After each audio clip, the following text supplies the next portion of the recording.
সালাতু সালাম গো আমার দরুদ সালাম গো আমার কাইয়া নবীর মুস্তাফা তোমরা যদি যাও গো মদিনা।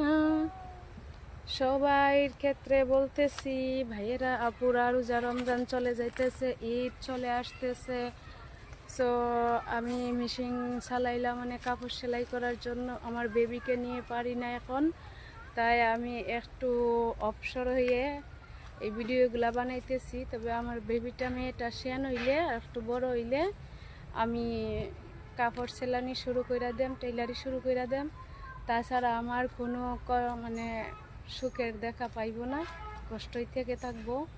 সো আপনারা মাঝে একটু কষ্ট ভাগাভাগি করে নেই, কারণ আপনাদেরকে বলছিলাম আমি বাহিরে চলে যাইব, ইনশাল্লাহ চলে যাইব। তবে আমার মেয়েটা হ্যাঁ রানিং 10 মাস চলতেছে, পার হই নাই এখনো। 10 মাস পারিয়ে গেলে তারপরে যেমন 2-3 বছর হলে আমি চলে যাব ইনশাল্লাহ। 3 বছর একটা ছেলে মেয়েকে যে কোনোভাবে রাখা যায়। সো আমাদের জন্য দোয়া করবেন। আর যদি আমি টেইলারির চান্স পাই, টেইলারির দোকান দিতে বড় ধরনের আশা আছে, টেইলারির দোকান দেওয়ার, তবে আমি সেটাই করব। কারণ টেইলারি থেকে অনেক টাকা উপার্জন করা যায়, যারা টেইলার তারাই জানে, অনেক লাভবান করা যায়। একটা মেয়ে চাইলে, আপুরা যারা বেকার আছেন, যারা টেইলারি শিখছেন আমার মতো, আমি বলে দেই আপনারা শুধু বেশি না 3টা কর্মচারী রাখবেন, 3টা মেশিন আনবেন। 3টা মেশিন আইনা আপনারা ঢাকা থেকে, বাবুরহাট থেকে আপনারা পাইকারি রেটে কাপড় আনেন। আইনা একজন যে আপু অরিজিনালভাবে কাজ শিখেন, তার যে টাকা আছে, যে আপনি টাকা আনবেন, আপনার যদি আপনি সময় শ্রম না দিতে পারলে আপনি কর্মচারী দিয়ে আপনি একটা টেইলারির দোকান দেন, আপনার কর্মচারী দিয়ে 3টা মেশিন দিয়ে আপনি অর্গানিকভাবে শুরু করে দেন, দেখবেন আপনার প্রতি মাসে অনেক টাকা ইনকাম আসবে।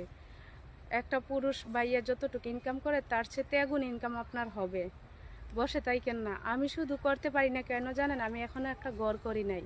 আমার যদি একটা দলান ঘর থাকতো তাইলে আমি ইনশাল্লাহ 4-5 লক্ষ টাকার কাপড় বাবুরহাট থেকে আইনা, আমি 3-4টা সেলাইয়ের মেশিন আইনা 3-4টা কর্মচারী দিয়ে ইনশাল্লাহ আমি লাভবান হইতে পারতাম। কিন্তু আমার এখন দুর্দশা বলতে ঘরটা বানাই নাই, এখনও আমার ঘর হয় নাই।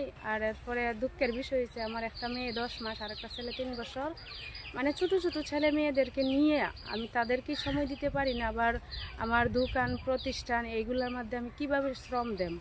তাই আমি এখন আর এইটা উদ্যোগ নিতেছি না। আমি ইনশাল্লাহ, আমার আশা আছে, আমার সেন্টারে জায়গা আছে, ওই জায়গার মধ্যে আমি দলান করে ইনশাল্লাহ আমি একটা দোকান দেওয়ার সম্ভাবনা আছে কর্মচারী দিয়ে। আমি